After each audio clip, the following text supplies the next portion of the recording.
asalaamaaleykum mbokk Sénégambien yi nekk fii ci Italie yéen ñiy déglu rajo defaral suñu bopp mbokk yi xanaa rek ñu ñëw di leen yëgal xibaar bi nga xam ne mu ngi jógee ci ministère affaires étrangères ministre affaires étrangères comme ni ngeen ko xamee lépp lu concerné Italie ca bitim réew ñoom ñoo koy dox ñoom nag ci jamono ci 8 avril njiiti syndicat yu mag yi ñu koy wax CGIL CISL ak WIL ñetti secrétaire confédéraux yi dañoo bindoon lettre ministre bi di ko yëgal ne étranger yi yore permis de séjour nekk bitim réew bi Covid bi commencé bëri na muy dëggit ndaxte ñëpp xam nañ ne suñ mbokk yi bloqué Sénégal bu ko ñëw fi mu toll nii ñu ngi jege si ci liñ xam mu ngi jege si 3000 personnes lu ñu leer parce que ñoo xam ne ñu ngi bindu ñu yore seen tur ak seen sant ak seen permis de séjour ñoom donc si ñetti syndicats yi dañ ko bindoon ne ministre bi wax dëgg yàlla ñu ngi lay ñaan nga jël ay matuwaay pour que étranger yi nekk bitim réew ñu yombal seen dellu si ndaxte ku si sa séjour jeex bitim réew suñ ko yombul nga nekk di ren ci ambassade yi pour utaat visa dina métti lettre boobu nag ñetti syndicat yi booloo woon bind ko ñu ngi ko bindoon le 8 avril bi passé wax dëgg yàlla ministre bi ak direction bi ñuy wax direction générale per gli italiani all'estero e le politiche migratorie muy direction générale bi nga xam ne moo yore italien yi nekk ci bitim réew ak mbirum migration ci affaires étrangères nag laa wax directeur boobu mu ngi tudd Luigi Maria Vignali moom tontu ne leen ndaxte wax dëgg yàlla loolu dañ koy rafetloo trop ci administration italienne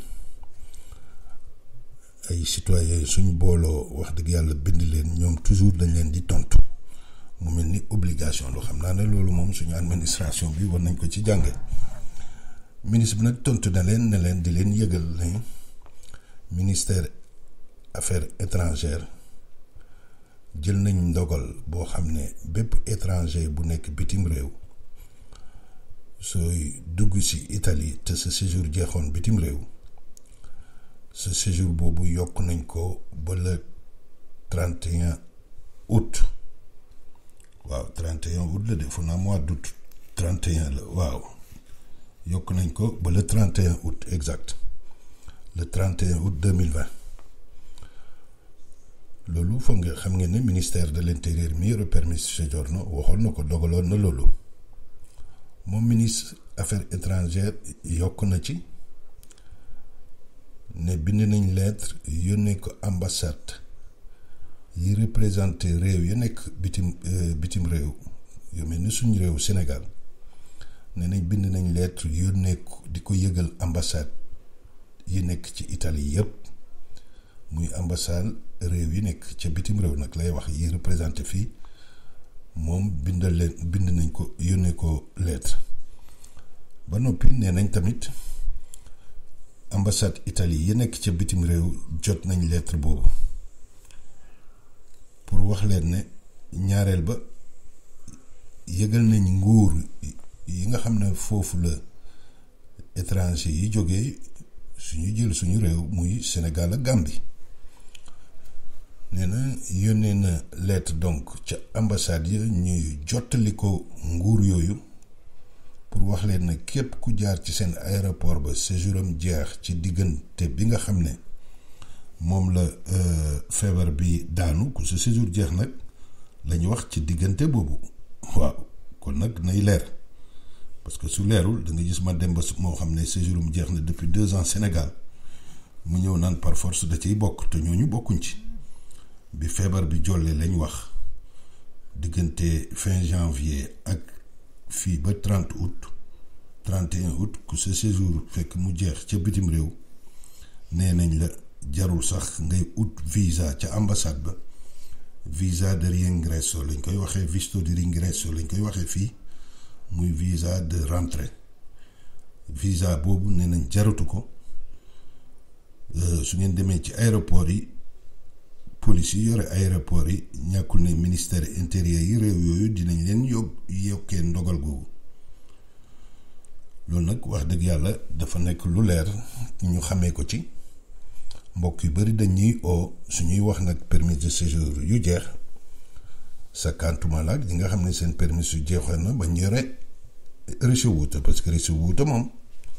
ricevuta bu jeex moom permis de séjour bu jeexoon ba ñu renouveler ko yore ricevuta bi wax dëgg yàlla kooku tamit day valable. wax dëgg yàlla jarul sax di ko laajte, parce que permis bu amul ricevuta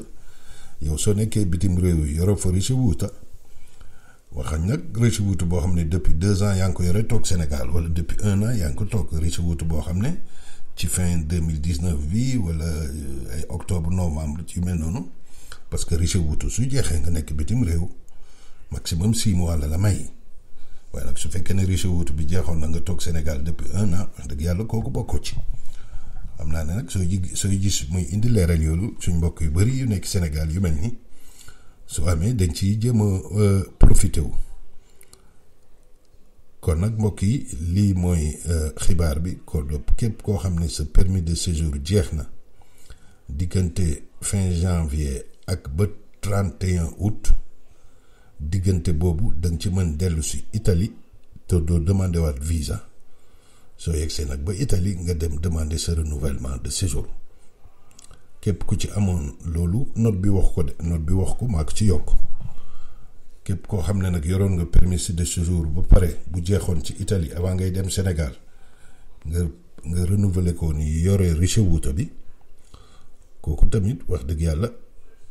mën ngaa dellu si nag, mais na fekk bu mu def plus de 6 mois bitim réew. évidemment dañuy compter ne même su defee 6 mois 2 mois bu mu ëpp 2 mois, mais 2 mois yi tëju da koy yokkaat, day yokkaat durée bi. mais nag comme niñ koy faral di waxee, ricevuta permis de séjour ku ko yore, permis de séjour sax bu jeexul kenn waru koo yore di toog Sénégal plus de 6 mois, parce que loi permis de séjour moo bañ loolu.